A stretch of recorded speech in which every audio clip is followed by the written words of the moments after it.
نبی کے صحابہ کے راستے پہ چل کے دلوں کا سکون ہم نے حاصل کیا ہے۔ السلام علیکم ورحمۃ اللہ وبرکاتہ۔ بسم اللہ الرحمن الرحیم۔ پیارے بچوں، آج ہم دوسرے خلیفہ امیر المومنین حضرت فاروق اعظم عمر بن الخطاب رضی اللہ تعالیٰ عنہ کے احوال کا تذکرہ کرتے ہیں۔ حضرت عمر رضی اللہ تعالیٰ عنہ کا لقب فاروق ہے۔ حضرت عمر رضی اللہ تعالیٰ عنہ کا نسب 9ویں پشت میں نبی رحمت صلی اللہ علیہ وسلم سے مل جاتا ہے، یعنی حضرت عمر کے والد، پھر ان کے والد کے والد، پھر ان کے والد کے والد، ان کے والد کے والد، 9ویں جنریشن میں پہنچ کر حضور صلی اللہ علیہ وسلم کا نسب اور حضرت عمر رضی اللہ تعالیٰ عنہ کا نسب مل جاتا ہے۔ حضرت عمر رضی اللہ تعالیٰ عنہ کی ولادت واقع فیل کے 13 سال بعد مکے میں ہوئی۔ ابرہہ کا لشکر آیا تھا کعبے کو ڈھانے کے لیے۔ اس وقت اللہ تعالیٰ کی طرف سے ابابیل پرندے اپنے چونچوں میں کنکریاں لے کے ان پر برسا رہے تھے، جس کی وجہ سے وہ پورے ابرہہ کا لشکر تہس نہس ہو گیا تھا۔ اس کے 13 سال بعد مکے میں پیدا ہوئے، جبکہ حضور اکرم صلی اللہ علیہ وسلم کی پیدائش واقع فیل کے 50 دن کے بعد ہوئی تھی، اور حضرت عمر رضی اللہ تعالیٰ عنہ کی پیدائش 13 سال کے بعد میں ہوئی۔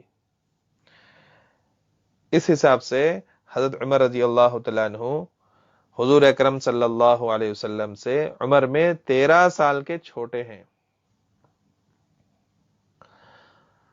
حضرت عمر رضی اللہ تعالیٰ عنہ قریش کے باوجاہت لوگوں میں تھے، بڑے بہادر اور طاقتور تھے، اور ان افراد میں آپ کا شمار ہوتا تھا جو لکھنا پڑھنا جانتے تھے۔ ابتدا میں نبی رحمت صلی اللہ علیہ وسلم اور مسلمانوں کے سخت مخالف تھے۔ نبوت کے 6ویں سال آپ نے اسلام قبول کیا۔ آپ کے مسلمان ہو جانے سے اسلام کو بہت زیادہ تقویت حاصل ہوئی۔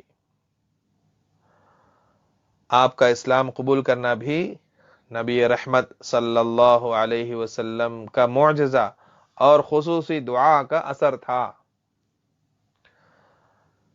قبول اسلام کا واقعہ اس طرح ہے کہ ایک روز ابو جہل، جو اسلام کا اور پیارے نبی حضرت محمد صلی اللہ علیہ وسلم کا بڑا دشمن تھا، اس کے اکسانے پر، ورغلانے پر نبی رحمت صلی اللہ علیہ وسلم کو شہید کرنے کے ارادے سے غصے کی حالت میں تلوار لے کر نکلے۔ راستے میں ایک صحابی ملے اور پوچھا، عمر کہاں کا ارادہ ہے؟ کہنے لگے، محمد صلی اللہ علیہ وسلم کو قتل کرنے جا رہا ہوں۔ انہوں نے کہا، آپ کی بہن اور بہن بھائی دونوں مسلمان ہو گئے، پہلے ان کی تو خبر لیجئے۔ اتنا سننا تھا کہ غصہ اور بڑھ گیا۔ پہلے بہن کے گھر آئے، دروازہ بند تھا، اندر سے کچھ پڑھنے کی آوازیں آ رہی تھی۔ دروازہ کھٹکھٹایا، بہن نے دروازہ کھولا، اندر داخل ہوتے ہی بہن اور بہن بھائی کو مارنا شروع کیا۔ اتنا مارا کہ دونوں لہو لہان ہو گئے۔ آخر میں بہن نے کہا، اے بھائی، ہم تو مسلمان ہو چکے ہیں، اب تم جو چاہے کر لو، ہم اسلام سے ہٹنے والے نہیں ہیں۔ بہن کے ایمان کی مضبوطی کے سامنے بھائی کا غصہ ٹھنڈا ہو گیا۔ گھر میں ایک طرف رکھی ہوئی وہ قرآن مجید کے اوراق پر نظر پڑی، اٹھا کر پڑھنا چاہا۔ بہن نے کہا، عمر، ناپاک لوگ اس کو ہاتھ نہیں لگا سکتے، پہلے غسل کر لو، پاکی حاصل کر لو، پھر پڑھنا۔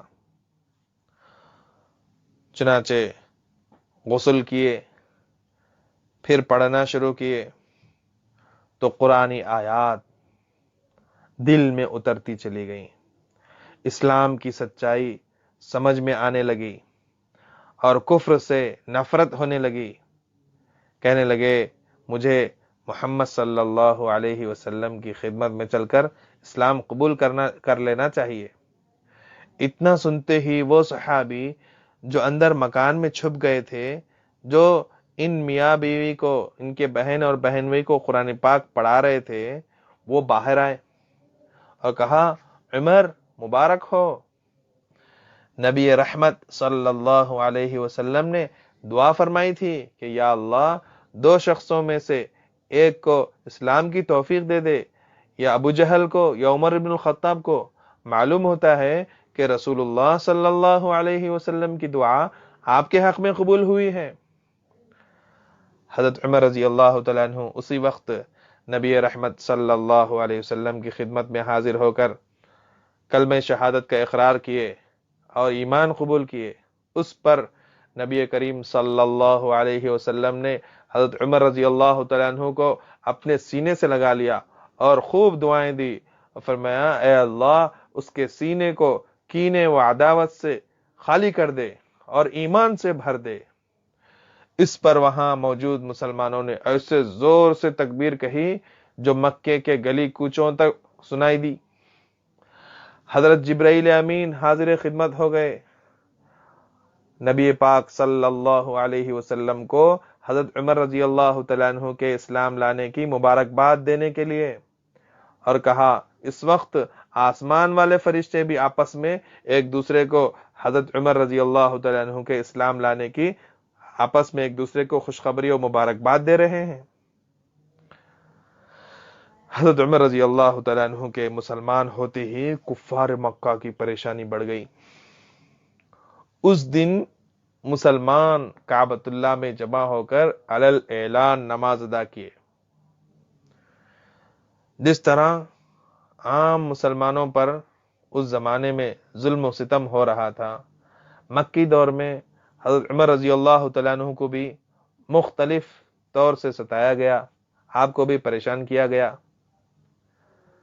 مگر حضرت عمر رضی اللہ تعالیٰ عنہ طاقتور تھے، بڑے جری تھے، دلیر تھے، کفار آپ سے ڈرتے تھے۔ غریب اور عام مسلمانوں کو جس طرح ستاتے تھے اس طرح نہیں ستا پائے، مگر دوسری طریقے سے حضرت عمر رضی اللہ تعالیٰ عنہ کو بھی تکلیفیں پیش آئیں۔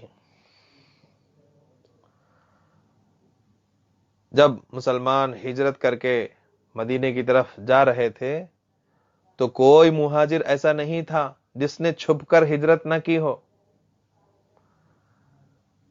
مگر حضرت عمر رضی اللہ تعالیٰ عنہ علل اعلان نکلے، اطمینان سے طواف کیا، پھر مقام ابراہیم کے پاس 2 رکعت نماز ادا کی، پھر ایک ایک دشمن اسلام کے گھر اور کفار کے وہ مجمعوں میں جہاں ان لوگوں کی بیٹھکیں ہوا کرتی تھیں جا جا کر کہتے کہ عمر ہجرت کر رہا ہے۔ جو شخص اپنی ماں کو رلانا چاہے، اپنی بیوی کو بیوہ کرنا چاہے اور اولاد کو رونے میں، ماتم کرنے میں مبتلا کرنا پسند کرتا ہو، وہ مجھ سے مکے سے باہر آ کر ملے۔ اعلان کر کے جانے کے بعد بھی کسی کافر کی ہمت نہ ہوئی کہ حضرت عمر رضی اللہ تعالیٰ عنہ کا راستہ روکے۔ آپ کے ساتھ اور بھی 20 لوگوں نے ہجرت کی۔ حضرت عمر رضی اللہ تعالیٰ عنہ بہت سی خوبیوں کے مالک تھے، تمام غزوات میں نبی کریم صلی اللہ علیہ وسلم کے ساتھ شریک رہے اور ہر موقع پر بہادری کے نمایاں جوہر دکھاتے رہے۔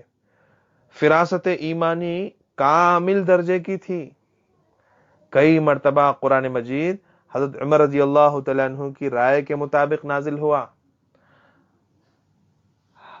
حضرت عمر رضی اللہ تعالیٰ عنہ کی صاحبزادی حضرت حفصہ رضی اللہ تعالیٰ عنہ کو ام المومنین ہونے کا شرف حاصل ہے کہ وہ نبی رحمت صلی اللہ علیہ وسلم کے نکاح میں تھی۔ منافقوں سے حضرت عمر رضی اللہ تعالیٰ عنہ کو حد درجے نفرت تھی۔ نبی رحمت صلی اللہ علیہ وسلم اور اسلام کے خلاف کسی سے کوئی حرکت ہوتی تو فوراً بھڑک اٹھتے اور عرض کرتے، یا رسول اللہ، اگر اجازت ہو تو اس منافق کی گردن مار دوں۔ جب حضرت ابو بکر صدیق رضی اللہ تعالیٰ عنہ کی خلافت کا زمانہ آیا تو حضرت عمر رضی اللہ تعالیٰ عنہ حضرت ابو بکر صدیق رضی اللہ تعالیٰ عنہ کے ماتحتی میں ان کی پوری اطاعت کے ساتھ، بڑے ادب و احترام کے ساتھ ان کی خدمت میں رہے۔ پھر حضرت ابو بکر صدیق رضی اللہ تعالیٰ عنہ کے بعد آپ خلیفہ ہوئے تو آپ ہی کے حسن انتظام سے، آپ ہی کی بہترین تدبیر سے اس وقت کی دو بڑی سپر پاور طاقتیں قیصر و کسریٰ کا غرور ٹوٹا، دین اسلام کی خوب اشاعت ہوئی اور عظیم الشان کامیابیاں حاصل ہوئی۔ ایران، عراق، روم، شام، مصر کے علاقے سارے کے سارے فتح ہو گئے، اور جو علاقے فتح ہوتے فوراً وہاں مساجد کی تعمیر کی جاتی۔ غرض نبی کریم صلی اللہ علیہ وسلم نے فتوحات سے متعلق یہ علاقہ فتح ہوگا، یہ علاقہ فتح ہوگا، یہ علاقہ فتح ہوگا، جتنی پیشین گوئیاں نبی پاک صلی اللہ علیہ وسلم نے ارشاد فرمائی تھی آپ کے زمانے خلافت میں پوری ہوتی گئی۔ نیز حضرت عمر رضی اللہ تعالیٰ عنہ کے جو بہترین کارنامے ہیں ان میں سے بیت المال قائم فرمانا، عدالتیں قائم کرنا، قاضی مقرر کرنا، تاریخ اور سن ہجری کا جاری فرمانا، لوگوں کی مردم شماری کرنا، یہ سب کام حضرت عمر رضی اللہ تعالیٰ عنہ نے کیے۔ نئے نئے شہر آباد کیے، محکمے پولیس قائم فرمایا، فوجی چھاونیاں قائم فرمائیں، وظائف مقرر فرمائے، تعلیم دین کے مکاتب قائم فرمائے اور قراء اور معلمین کو مقرر فرمایا، اماموں اور مؤذنوں کی تنخواہیں مقرر کیں، رمضان میں تراویح کو منشاء نبوی کے مطابق رائج فرمایا، مسجدوں میں روشنی کا انتظام فرمایا، ہر سال ہر علاقے کے سرکاری ذمہ داروں سے حفاظ قرآن کی تعداد طلب فرماتے اور اچھی اطلاع ملنے پر وظائف میں اضافہ فرماتے، مملکت کے حالات معلوم کرنے کے لیے پرچہ نویس مقرر فرمائیں، ہر منزل پر چوکیاں بنوائیں، چشمے جاری کروائیں۔ پوری مدت خلافت آپ راتوں کو مدینے کی گلیوں میں گشت لگاتے، لوگوں کے احوال سے باخبر رہتے، غریبوں، مسکینوں، مسافروں کی مدد فرماتے، اپنے مقرر کردہ عمال یعنی گورنروں کو اس بات کی تاکید فرماتے کہ باریک کپڑا نہ پہننا، چھانے ہوئے آٹے کی روٹی نہ کھانا، اپنے مکان کا دروازہ بند نہ کرنا، کوئی دربان نہ رکھنا، بیماروں کی عیادت کو جانا، جنازوں میں شرکت کرنا، اور خود بھی حضرت عمر رضی اللہ تعالیٰ عنہ بالکل سادگی کے ساتھ زندگی گزارتے۔ بیت المقدس جو مسجد اقصی ہے وہ علاقہ پورا بغیر لڑائی کے اس طرح قبضے میں آیا کہ وہاں کے عیسائیوں اور یہودیوں کے علماء نے کہا کہ اسلامی لشکر کے کمانڈر حضرت عمر ابن العاص رضی اللہ تعالیٰ عنہ بیت المقدس کو فتح نہیں کر سکتے، کیونکہ فاتح بیت المقدس کا حلیہ ہماری کتابوں میں لکھا ہوا ہے، اس طرح حضرت عمر رضی اللہ تعالیٰ عنہ خود بیت المقدس تشریف لے گئے، ساتھ ایک غلام بھی تھا، سواری ایک اونٹ پر دونوں کو چلنا تھا، کبھی آپ سوار ہوتے کبھی غلام کو سوار کرتے، چلتے چلتے چلتے باری باری پیدل، کبھی سواری، کبھی پیدل، کبھی سواری، انصاف کے ساتھ چلتے رہے، یہاں تک کہ جب ان کے قریب پہنچے تو حضرت عمر رضی اللہ تعالیٰ عنہ کے چلنے کی باری تھی اور غلام کے سوار ہونے کی باری تھی، اور آپ کی قمیص میں، آپ کے کرتے میں کئی ایک پیوند لگے ہوئے تھے۔ آپ کو اس حال میں آتا دیکھ کر ان لوگوں نے فوراً شہر کا دروازہ کھول دیا، ہاں یہی وہ شخصیت ہے جس کا تذکرہ ہماری کتابوں میں موجود ہے، جس کا حلیہ ہماری کتابوں میں لکھا ہوا ہے۔ شہر کی چابیاں آپ کے حوالے کر دی۔ اس طرح 10 سال 6 مہینے 5 دن تک خلافت کو زینت بخشی۔ 26 ذی الحجہ 23 ہجری کو فجر کی نماز پڑھا رہے تھے، ابو لولو مجوسی نے زہر آلود خنجر سے حضرت عمر رضی اللہ تعالیٰ عنہ کو شدید زخمی کر دیا۔ اس زخمی حالت میں حضرت عمر رضی اللہ تعالیٰ عنہ کو اٹھا کر لایا گیا۔ 4 دن تک اور آپ حیات رہے۔ اس دوران آپ نے خلافت کے لیے 6 صحابہ کو منتخب فرمایا، پھر فرمایا کہ آپ حضرات مشورے سے خلیفے کو منتخب کر لیں۔ یکم محرم کی پہلی تاریخ تھی، حضرت عمر رضی اللہ تعالیٰ عنہ کی وفات ہو گئی۔ انا للہ و انا الیہ راجعون۔ حضرت صہیب رضی اللہ تعالیٰ عنہ نے نماز جنازہ پڑھائی۔ نبی رحمت صلی اللہ علیہ وسلم کے روضے مبارک میں آپ کی تدفین ہوئی۔ سلام ہو آپ پر، رحمتیں و برکتیں نازل ہوں آپ پر۔ پیارے بچوں، حضرت عمر رضی اللہ تعالیٰ عنہ کی خلافت کا زمانہ عدل و انصاف سے بھرا ہوا ہے۔ ملکی انتظامات اور فتوحات پر نظر ڈالی جائے تو حیرت ہوتی ہے کہ کس طرح یہ سارے کام انجام پائے۔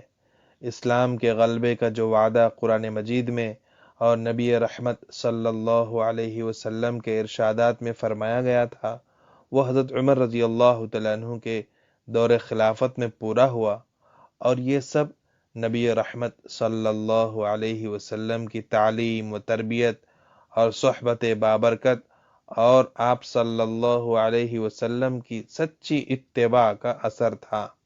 آئیے آج ہم بھی عہد کریں کہ قرآن مجید اور سنت نبوی صلی اللہ علیہ وسلم کی روشنی میں ہم زندگی گزاریں۔ السلام علیکم ورحمۃ اللہ وبرکاتہ۔